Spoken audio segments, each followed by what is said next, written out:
Há exatamente um ano, pouca gente conhecia este nome. Cláudia Lecim Rodrigues. Uma jovem nascida e criada em Ipanema. 16 de julho era a véspera do aniversário de Cláudia. Hoje, um ano depois, o nome de Cláudia está em todas as cidades do Brasil como símbolo de uma campanha de alerta contra os tóxicos. Que todos os pais dessa cidade jamais se esqueçam desse nome, diz a mensagem. Cláudia Lecim Rodrigues morreu no Rio de Janeiro, em 23 de julho de 1977, aos 21 anos de idade. Seu corpo foi encontrado 2 dias depois, nas Pedras do Chapéu dos Pescadores, na Avenida Niemeyer. Ela estava nua e tinha um saco cheio de pedras amarrado no pescoço. Logo, a polícia chegou aos nomes de 2 suspeitos que estavam com ela em uma festa na noite de seu desaparecimento: George Kur e Michel Frank. Frank tinha dupla nacionalidade, fugiu para a Suíça e escapou da justiça brasileira. O julgamento do caso ocorreu em 1980, 3 anos após a morte de Cláudia, um dos mais longos do Tribunal do Júri do Brasil na época. Ao final, George foi condenado apenas por ocultação de cadáver e cumpriu uma pena ínfima de 3 anos e 4 meses de reclusão. O júri concluiu que ele não era o autor da morte de Cláudia. Michel não chegou a ir a julgamento e morreu assassinado em Zurique, em setembro de 1989. Cláudia tinha participado de uma festinha de embalo sábado no apartamento de Michel Frank. Várias pessoas passaram por lá, mas 3 acabaram sendo as principais personagens dessa tragédia. Cláudia, a vítima. Michel Frank e George Kur, acusados pelo promotor da morte de Cláudia e acusados também de tentar esconder o corpo. Os 2 jamais confessaram a autoria do crime. E até aqui, sempre trocaram acusações, jogando no outro a culpa maior da tragédia. O cabeleireiro George Kur está preso no Rio desde setembro do ano passado. O outro acusado, Michel Frank, fugiu do Brasil logo depois do crime. Teve medo de enfrentar a justiça brasileira. Ele se valeu da dupla cidadania. É brasileiro porque nasceu aqui e suíço porque é filho de pai suíço e foi morar na Suíça. A imprensa acompanhou o resgate do corpo de Cláudia em São Conrado. As imagens serviram como prova para a acusação de Michel e George. Eles teriam espancado e estrangulado a jovem até a morte, mas ambos alegaram que ela havia morrido por ingestão de cocaína. Em 27 de agosto de 1977, o advogado de Michel, Wilson Lopes dos Santos, justificou a permanência de seu cliente na Suíça, onde se internou em uma clínica de desintoxicação de drogas por 18 dias. O advogado Wilson Lopes dos Santos entregou hoje ao juiz Alberto Mota Moraes, do 1º Tribunal do Júri, a defesa prévia de Michel Frank, acusado de assassinar Cláudia Rodrigues, e confirmou que Michel não está mais no Brasil. Doutor Wilson, quando Michel saiu do Brasil? Michel saiu do Brasil entre 30 e 31 de agosto. Foi daqui a Buenos Aires, de Buenos Aires à Espanha, e da Espanha foi para Zurique. Lá se internou numa clínica especializada para tratamento de dependentes em tóxicos. Sim, e quando ele se apresentou às autoridades suíças? Ele se apresentou, segundo eu fui informado, ontem, justamente ontem, domingo. Ele se apresentou ontem, eu devo receber hoje um telegrama de um advogado lá da Suíça, me comunicando e fazendo um apelo para que eu compareça a Zurique o mais breve possível para nós tratarmos então da defesa dele lá em Zurique. E depois dessa apresentação, ele ficou preso ou voltou para a clínica? Bom, eu não sei se ele ficou preso ou se voltou para a clínica. O que eu sei com certeza absoluta é que Michel será julgado lá na Suíça pelos crimes que ele está acusado aqui no Brasil. Eu irei fornecer ao advogado e à Justiça da Suíça os elementos constantes do processo aqui no Rio de Janeiro para que a sua situação seja lá apreciada e ele possa ser julgado lá na Suíça. E como é que fica a situação dele no processo com relação ao Brasil?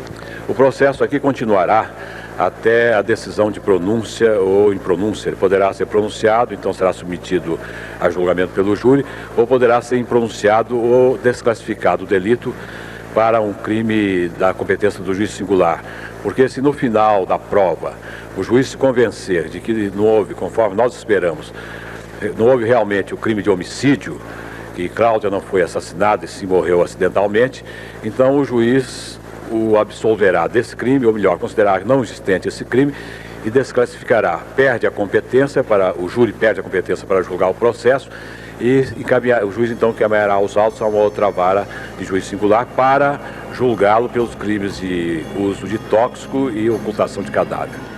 Em 23 de setembro, os pais de Cláudia, Hilton e Maria Rodrigues, declararam que a filha teria sido assassinada e não morrido por overdose de drogas. Hilton Rodrigues, inclusive, escreveu uma carta ao presidente Ernesto Geisel, no qual pedia maior atenção ao caso. O senhor mandou uma carta aberta ao presidente da República. O que o senhor pediu a ele? Eu, justamente nessa carta, procurei, além do crime da minha filha, que muito nos abalou, chamar a atenção de todas as autoridades, desde o presidente da República, ministros, Congresso e principalmente os pais de família, para alertá-los do perigo que corre a sociedade brasileira e do mundo inteiro na atual desenvolvimento das atividades do mal, atividades de tóxico especificamente. Nós temos verificado, além do crime da minha filha e de outros muitos que não foram revelados por razões óbvias, sei mesmo de crimes horrendos, todos eles com características de extrema crueldade, e o mais triste de tudo, como eu disse na carta, como eu tive direito, tive ocasião, tivemos a toda a imprensa, polícia, imprensa e povo ao nosso lado, em grande número de casos que nós sabemos, que a polícia sabe e que a imprensa sabe e não pode revelar, partiu dos próprios pais por uma questão de autopreservação, para que evitasse que seus filhos outros não sofressem represálias. Como eu disse, a maioria silenciou, procurou silenciar, o que eu acho extremamente melancólico, extremamente triste, numa sociedade atual, policiada, em que todos estão empenhados na preservação da nossa vida, e se sintam estas criaturas tolhidas por medo de denunciarem os criminosos e suas atividades. O senhor acha que está sendo conduzido de maneira adequada as investigações? Sim, as investigações foram de imediato, como disse na carta. Foram apontados imediatamente os criminosos por um policial de muita competência. Após isso, como disse, as investigações passaram a um marasmo, uma calma, a um silêncio inexplicável até hoje.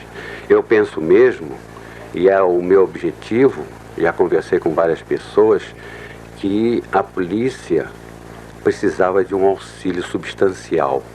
E para isso eu pediria mesmo ao presidente da República, a autoridade máxima, que levasse isso para o âmbito de segurança nacional.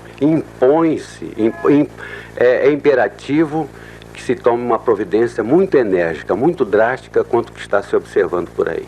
Quer dizer que o senhor acha que há uma impunidade geral em determinados crimes? Principalmente quando envolve pessoas de poder econômico elevado. Dona Maria, a senhora acredita que a impunidade que há nesse caso, se o Michel Frank fugiu, pode provocar que outros casos desse tipo apareçam? Perfeitamente, eu acho que vão se repetir, sim. A família brasileira está ameaçada mesmo. Eu não sei, a tristeza que nós sentimos com a perda da nossa filha, nós estamos pensando em outras famílias também, que estão correndo perigo com isso. Eu sempre falo, quando vejo uma senhora com uma filha bonita, assim, Deus conserve a sua filha, eu sempre falo isso. Em 26 de setembro, George, em uma entrevista, manifestou vontade de revelar a verdade sobre o caso. Ele, no entanto, foi evasivo e contraditório em suas declarações. O homem se colocou como vítima e afirmou ter sido coagido, reclamando da justiça brasileira. Em 19 de setembro de 1989, como dito, Michel foi assassinado em Zurique. 19 anos após a morte de Cláudia, em 13 de agosto de 1996, a justiça brasileira concluiu que a jovem teria morrido por ingestão de drogas. Mas o que realmente aconteceu? É o que vamos descobrir no vídeo de hoje.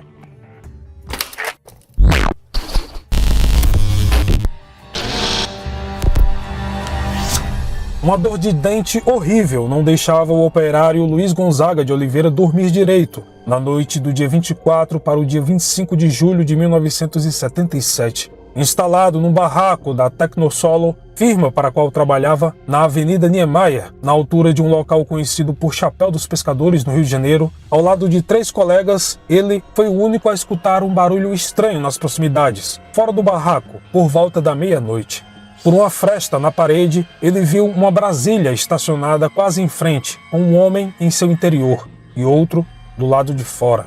Não percebendo nada de suspeito, voltou a dormir, mas foi novamente despertado, agora por vozes masculinas que discutiam. As vozes o atraíram de novo para a fresta do barraco. Ele então observou o homem que estava sentado no banco da frente do carro pular para o banco de trás, enquanto o outro parecia tirar alguma coisa de dentro do porta-malas.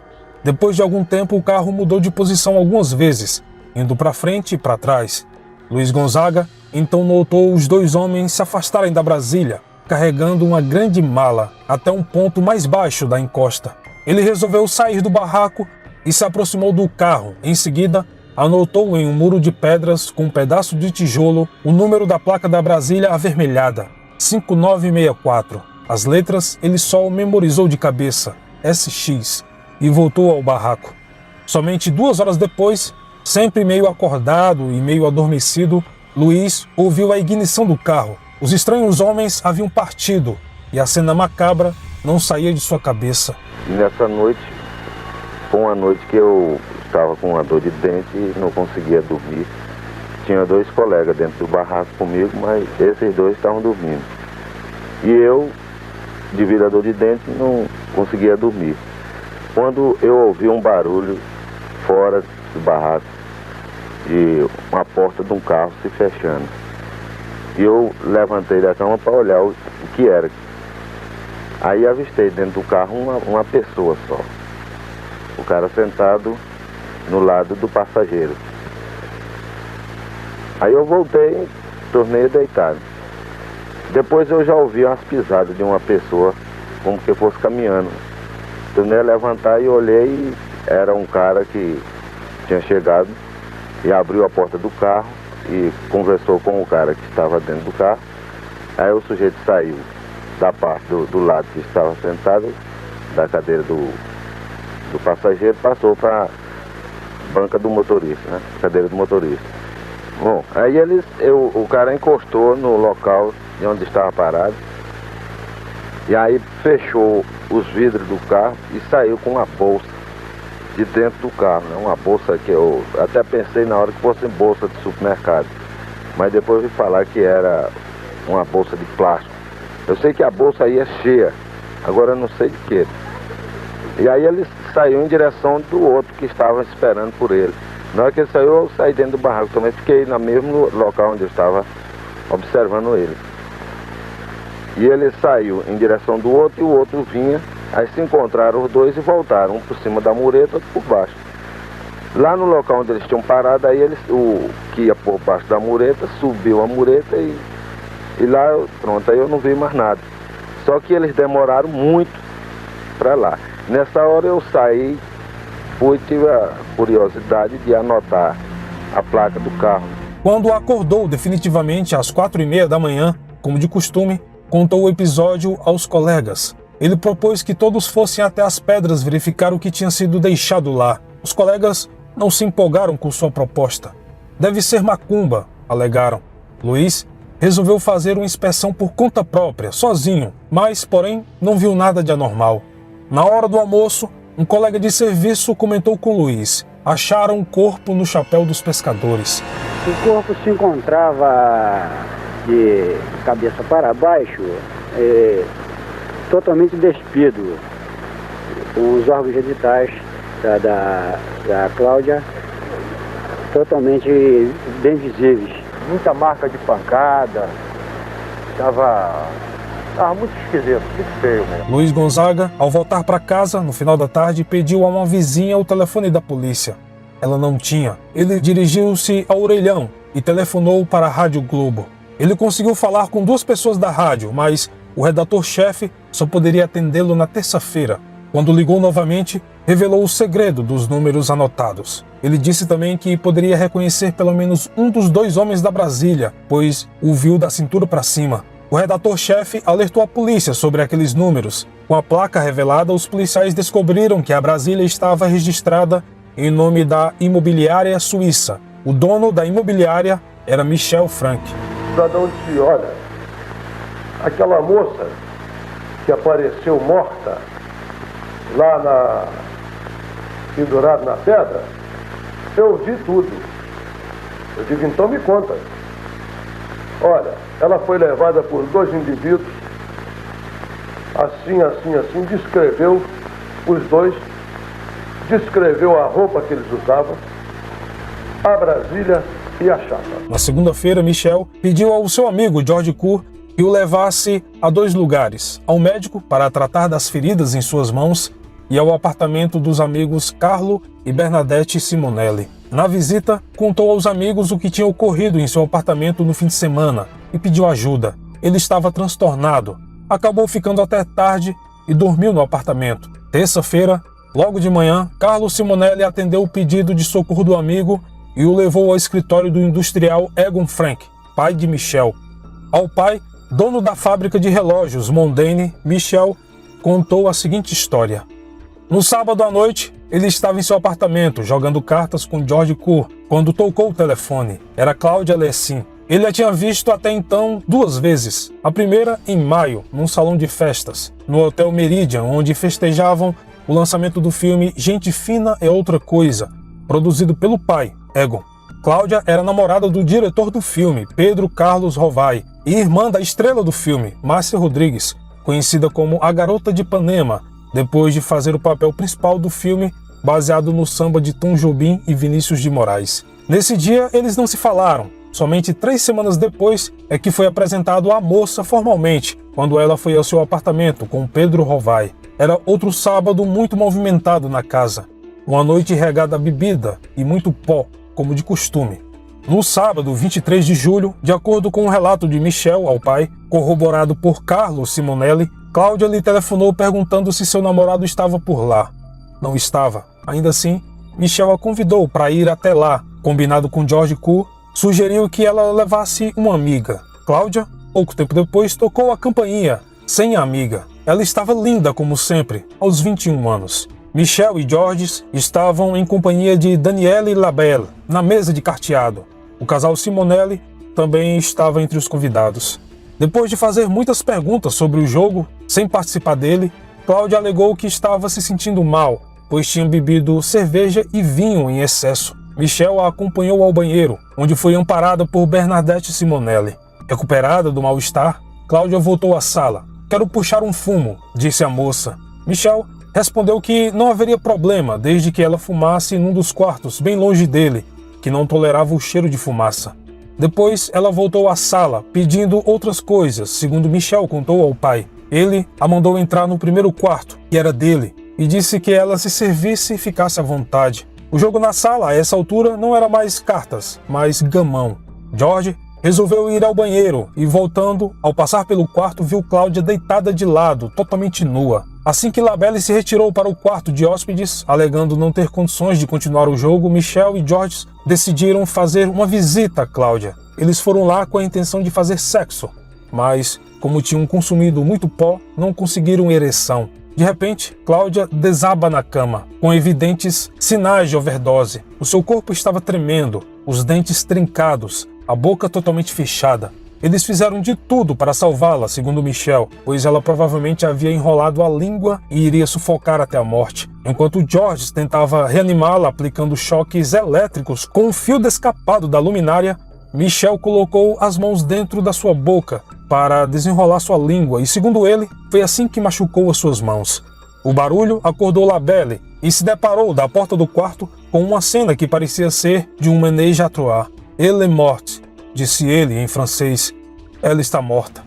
George e Michel pediram ajuda de Labelle, mas ele se apavorou com a situação, se vestiu e foi embora. Preocupados em se envolver em um processo por drogas e homicídio, os dois resolveram se livrar do corpo. Em seguida, eles passaram um pente fino no apartamento, tirando todas as drogas possíveis de vista. E antes que pudessem iniciar o processo de ocultação do cadáver, Michel caiu em um sono profundo, segundo ele, devido à ingestão de comprimidos de Mandrix. Por volta de 1h da tarde do domingo, Michel acordou, disposto a resolver o problema imediatamente. George, que era pescador nas horas vagas, alegou conhecer vários locais onde jogar o corpo no mar sem serem vistos. Michel alegou que eles deveriam primeiramente ir até o local para descobrir a melhor forma de fazer a desova. George avisou que seu carro estava com pouca gasolina. O carro de Michel também. E naquela época, aos domingos, os postos de gasolina não abriam. Os homens então ligaram para Moisés, gerente da imobiliária suíça, e ele transferiu gasolina de seu carro para a Brasília de Michel. Antes de saírem, os homens ligaram o ar-condicionado do quarto, onde Cláudia estava sem vida. Somente por volta das 10h30 da noite, eles envolveram o corpo de Cláudia em um lençol e o colocaram dentro de uma mala. Como a mala era muito pesada, eles não conseguiram levantá-la, então chamaram a moça que trabalhava na casa para ajudá-los. Do terceiro andar até o térreo, pela escada e depois até o carro. O chapéu dos pescadores não era o seu primeiro objetivo. Eles acabaram optando por ele depois de se perderem na Rio Santos, preocupados com a gasolina. Para terem certeza de que o corpo jogado iria afundar no mar, amarraram a mulher numa bolsa de couro marrom e encheram de pedras. Eles a jogaram de 80 metros de altura, mas o paredão de pedras apresentava uma divisão até chegar ao mar, e o corpo caiu no primeiro degrau, muito longe da água. Os homens desceram e a jogaram de novo. No entanto, observaram que o corpo não estava afundando. Uma morte por estrangulamento. Estrangulamento e com esganadura. E, logicamente, o criminoso, para se livrar do cadáver, amarrou uma mala de plástico juntamente com pedras e arremessou daqui de cima. Mas a morte mais ou menos se deu aqui por cima e se foi arremetida lá embaixo. Encontrado no pescoço dela uma bolsa com etiqueta estrangeira, contendo 3 pedras, uma bolsa medindo mais ou menos 60 por 40. Ela tinha um arame em volta do pescoço, ela ficou presa na pedra. Como todo industrial, Egon Frank confiava desconfiando, mesmo do próprio filho, e depois de ouvir sua história pediu a um sócio, João Batista, que checasse com um médico se era possível acontecer o que Michel lhe contou. Os homens se encontraram na quinta-feira. O encontro, desta vez, foi no apartamento do diretor da Mondaine, José Milford, na Praia do Flamengo. Estavam presentes os advogados Evaristo de Moraes Filhos e Jorge Tavares. O patologista de Paula foi convocado por João Batista e seu amigo Luiz Antônio Pontual Machado. Para de Paula, a história de Michel era plausível. Cláudia realmente poderia ter tido morte acidental por overdose, e o ferimento nas mãos de Michel seria o produto do atrito com seus dentes, na tentativa de desenrolar a língua da mulher. Ele disse que prepararia um parecer técnico que sustentasse a versão do filho de Egon. Na sexta-feira, depois de tomar conhecimento do laudo cadavérico, o advogado Evaristo dispensou o relatório do patologista. Segundo o laudo, transmitido pelo diretor do Instituto Médico Legal, Nilson Santana, Cláudia, na verdade, foi morta por contusão na cabeça com hemorragia subdural e asfixia provocada por esganadura. A versão de Michel, portanto, não se sustentava. Existe a possibilidade real de que realmente Cláudia não tenha morrido no apartamento, por diversos fatores, pelos vigores cadavéricos, pelas contradições nos depoimentos dos acusados e por diversos outros motivos que nos levam a uma hipótese bem provável de que Cláudia realmente tenha sido assassinada no local onde foi encontrado com proximidade. O Dr. Evaristo começou a discutir com Egon uma nova estratégia de defesa, mas Egon queria que o laudo fosse contestado. Evaristo não concordava com isso e acabou sendo afastado. Egon contratou em seu lugar o advogado Wilson Lopes dos Santos, alguém com coragem suficiente para afirmar que o laudo estava errado. No interrogatório policial, Michel preferiu omitir a cena da overdose e disse o seguinte: após Cláudia chegar ao meu apartamento procurando pelo namorado, fiquei jogando cartas com os convidados. Cláudia disse que estava se sentindo mal e a mandei deitar-se no meu quarto. O telefone tocou e era uma amiga de Cláudia procurando por ela. Eu a chamei e ela atendeu ao telefonema, marcando de sair com sua amiga. Cláudia então pegou sua bolsa e disse que precisava ir embora. Despediu-se e saiu. Eu e George continuamos o jogo e depois fomos dormir. Quando o juiz decretou a prisão preventiva de Michel e Georges, no dia 6 de setembro, Michel já estava em Zurique. Ele fugiu do Brasil de carro, passando pelo Paraguai e depois Buenos Aires, onde embarcou no avião que o levou à Suíça. No dia 9 de setembro, Michel e Georges foram denunciados pelo promotor em exercício do primeiro tribunal do júri, José Carlos da Cruz Ribeiro. O promotor então proclamou a linha verídica dos fatos ocorridos naquela noite, após análise pericial. Em 24 de julho de 1977, no interior do apartamento número 302, na rua Desembargador Alfredo Ruschel, número 70, no Leblon, os denunciados, unidos pelo mesmo desejo, desferiram pancadas na cabeça e estrangularam com as mãos Cláudia Lecim Rodrigues, causando-lhe lesões.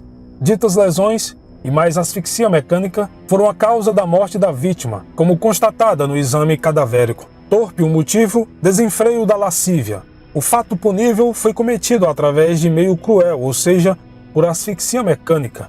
Os denunciados usaram de recursos que impossibilitou a defesa da vítima, de forma brutal, inclusive com a introdução de objeto em orifício do seu corpo, de tal maneira que não pôde opor resistência aos agressores, que lhe eram superiores física e numericamente. Os denunciados, no local supra-referido, promoveram no dia 23 de julho de 1977 uma orgia que se prolongou pela madrugada do outro dia, terminando em hora não precisa, quando serviram aos presentes cocaína e mandrix, sendo o entorpecente, para quem aceitou a oferta, consumido por aspiração nasal, com a utilização de um canudo feito com a cédula de dinheiro. Somente no dia 13 de setembro, Georges Coup se apresentou espontaneamente ao juiz sumariante, contestando o depoimento de Michel. Para ele, Cláudia não tinha ido embora do apartamento antes de morrer. As pessoas que estavam na casa de Michel usaram drogas e consumiram drogas tóxicas? Eu não vi nada disso. Eu estava só jogando junto com Michel e Daniel. Jorge Coup, você estava do lado de Cláudia quando ela morreu? Acho que sim.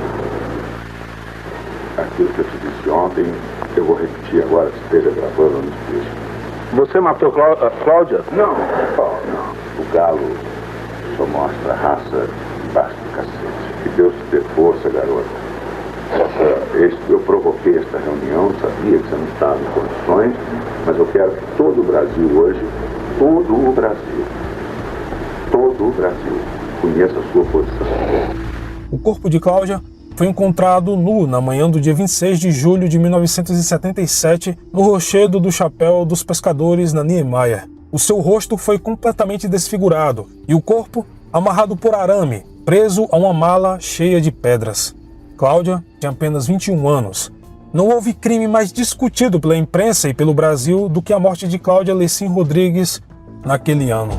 Está sendo muito doloroso para mim e para minha mulher estar assistindo às declarações de um criminoso acobertado pela distância e protegido por um corpo de advogados e afirmando uma história, confirmando uma história muito mal inventada, em que ele se atrapalha a todo momento e que não teve coragem em nenhuma situação, sempre alegando para o que disse nos autos e com medo de enfrentar o próprio olhar de um simples repórter de televisão. Cláudia era filha de um casal de classe média alta, o comandante Hilton e a dona de casa Maria. Ela sempre teve tudo o que precisava, bons princípios e educação, mas não andava nas melhores fases da vida. Enfrentava uma depressão, não conseguia esquecer um namorado que teve nos Estados Unidos, mas estava sob controle, mentalmente falando. Ela fazia terapia e tudo mais. Já tinha usado drogas, mas como a maioria das pessoas da sua geração, dizia que não era viciada. E se tinha algum vício, era cultura. Ela adorava música clássica, ler e as sessões de filmes de arte no antigo Cine Veneza. Cláudia morava com a família desde criança, na rua Fernando Mendes, esquina com a Avenida Atlântica, com uma bela vista para o mar. Criada com amor e em bons colégios. A ida de Cláudia ao apartamento de Michel até hoje é um mistério. Porém, o mais provável é que ela teria sido convidada para uma festa na qual encontraria o namorado Pedro Rovai. Ele não foi, e quando Cláudia chegou, a festa era mais pesada do que imaginava. Um pouco incomodada com o ambiente promíscuo e vendo que seu namorado não chegava, Cláudia teria ficado de bobeira, e isso despertou as más intenções de Michel e Georges, que violentaram a mulher. Os laudos do Instituto de Criminalística Carlos Eboli são taxativos e afirmam que Cláudia foi morta por asfixia mecânica e via-se claramente as marcas dos dedos, a olho nu, em seu pescoço. E mais, o exame toxicológico mostrou que ela não tinha usado cocaína nem qualquer outra droga naquele dia. No fim, o poder e as relações do pai de Michel falaram mais alto. Michel, que tinha nacionalidade suíço-brasileira, como dito, foi para Zurique e lá viveu por 12 anos. Porém, levou junto o seu vício. Ele cheirava sem parar, chegando ao extremo de alguns familiares cortarem totalmente as relações com eles. Em 1989, ele foi encontrado morto, com 6 tiros na cabeça, na garagem de seu prédio. O corpo estava entre uma máquina de lavar e uma máquina de secar. Michel Frank somente concordou em falar depois da promessa de que o lugar onde ele vive e trabalha aqui na Suíça não seria revelado. Ele disse que o local do encontro só seria conhecido pelos jornalistas através de um telefonema, 10 minutos antes. Michel veio só, estava nervoso. No carro ele indicou o percurso, trocou algumas palavras e disse que chegou à Suíça no dia 6 de setembro do ano passado, depois de atravessar a fronteira Brasil-Argentina como qualquer turista. Foi morar em Zurique, numa casa na rua Limatstrasse. Uma semana mais tarde, resolveu se internar em Burghölzli, uma clínica psiquiátrica, e lá ficou 18 dias desintoxicando-se. Desde então, segundo ele, nunca mais tomou drogas. Hoje, quase um ano depois que saiu do Brasil, mesmo tendo passado 62 dias na prisão distrital de Zurique, Michel está 8 quilos mais gordo e surgiram alguns fios de cabelos brancos. Num parque público junto ao Lago Le Mans, ele por fim concordou em contar tudo. Quando você chegou aqui, você foi para uma clínica? Sim, eu fui para uma clínica, perfeito. Fui uma clínica, inclusive, para verificar se havia quais os sintomas de intoxicação que ainda existiam, ou para verificar se havia qualquer coisa de errado comigo, uma coisa mais para sossegar, inclusive, minha própria família, e em função das investigações que iriam começar também aqui na Suíça. E ali eu saiu de lá absolutamente liberto do vício? Sim, acredito que sim. E os teus dias na prisão, como é que foi? Na prisão... A prisão aqui é muito humana. Os guardas, por exemplo, lhe tratam de senhor. Uma vez eu fui algemado uma vez e ainda por engano, e o guarda ainda me pediu desculpas depois. Michel Frank, você matou Cláudia Lessing Rodrigues? Não, eu não matei Cláudia Lessing Rodrigues. O CUR não matou Cláudia Lessing Rodrigues. Ninguém matou Cláudia Lessing Rodrigues. Cláudia morreu de morte natural, infelizmente, devido a uma dose letal de cocaína, mas ninguém matou Cláudia Lessing Rodrigues. Ninguém matou Cláudia. E ninguém matou, como ela morreu? Gostaria de... Isso é um assunto que me constrange muito de falar sobre isso, se você não insistisse. Mas eu estou insistindo. Cláudia morreu da forma que eu descrevi nos atos do processo. Ela teve uma crise de repente, ela estava... Eu queria que você descrevesse essa crise. Na posição sentada, ela de repente caiu para trás, o corpo em convulsões, principalmente a parte superior do corpo, a boca fechada, os olhos esbugalhados, tudo tremendo.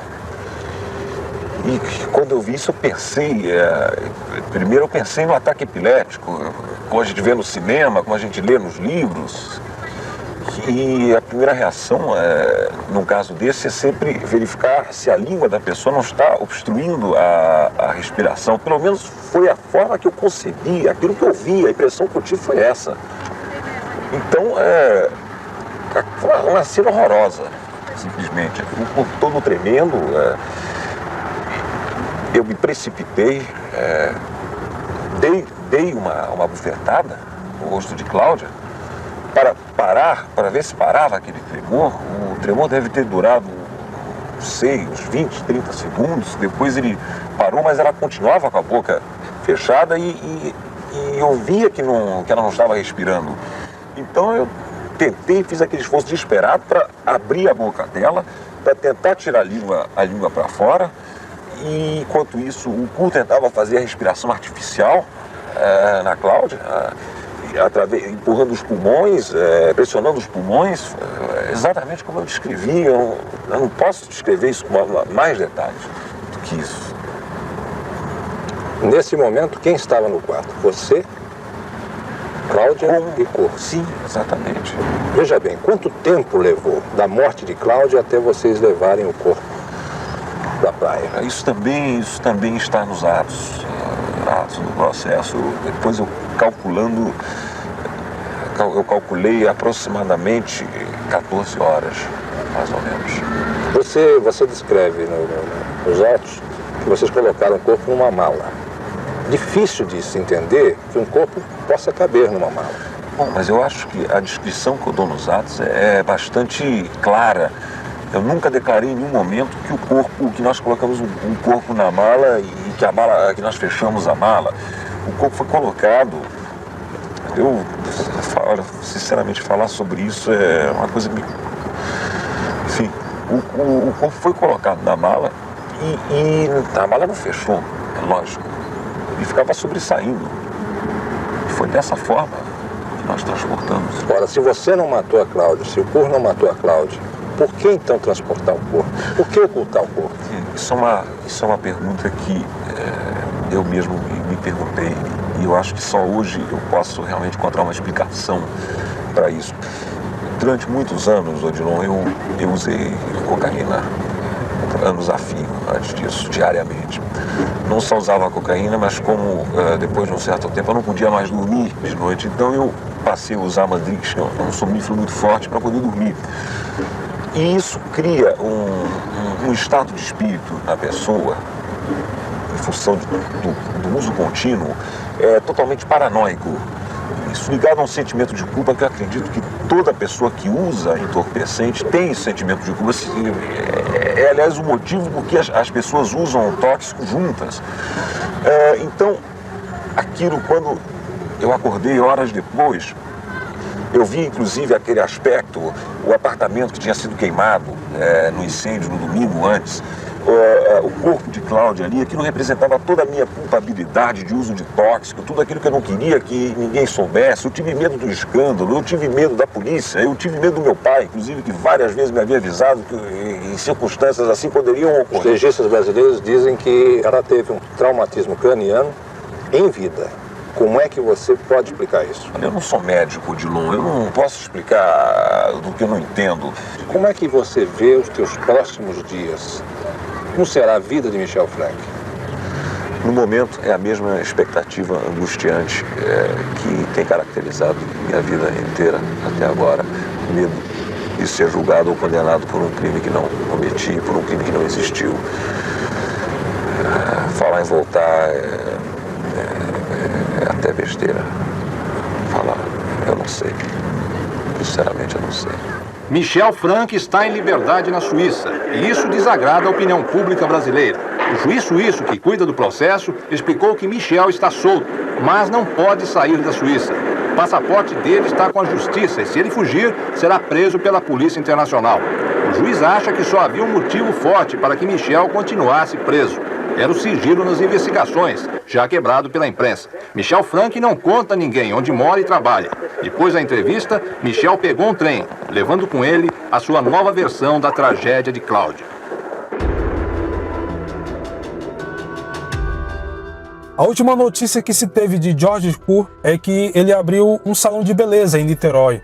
O homem passou apenas 3 anos atrás das grades e foi considerado culpado apenas pela tentativa de ocultação de cadáver. Atualmente, os pais de Cláudia moram próximos à filha Márcia, que abandonou a carreira cinematográfica e hoje é uma das mais respeitadas designers de interiores do Rio de Janeiro. Ambos estão com mais de 90 anos. O mais absurdo é que em 1978, o nome de Cláudia apareceu em um outdoor, vencedor do primeiro concurso nacional de outdoor, como parte de uma campanha antitóxico. A peça dizia: Cláudia Lecim Rodrigues, que todos os pais dessa cidade jamais se esqueçam deste nome. A campanha recebeu inúmeras críticas, pois foi provado que Cláudia não morreu pelo uso de drogas, e isso nos mostra a mentalidade da alta classe brasileira dos anos 70, que preferiam acreditar que Cláudia teria sido culpada da própria morte, como acontece até hoje em dia. O crime também gerou um filme chamado O Caso Cláudia, dirigido por Miguel Borges em 1979. Bom, no mais é isso. Muito obrigado pelo carinho e atenção de todos e por ter assistido até aqui. E como sempre, nos vemos nos comentários. Até mais.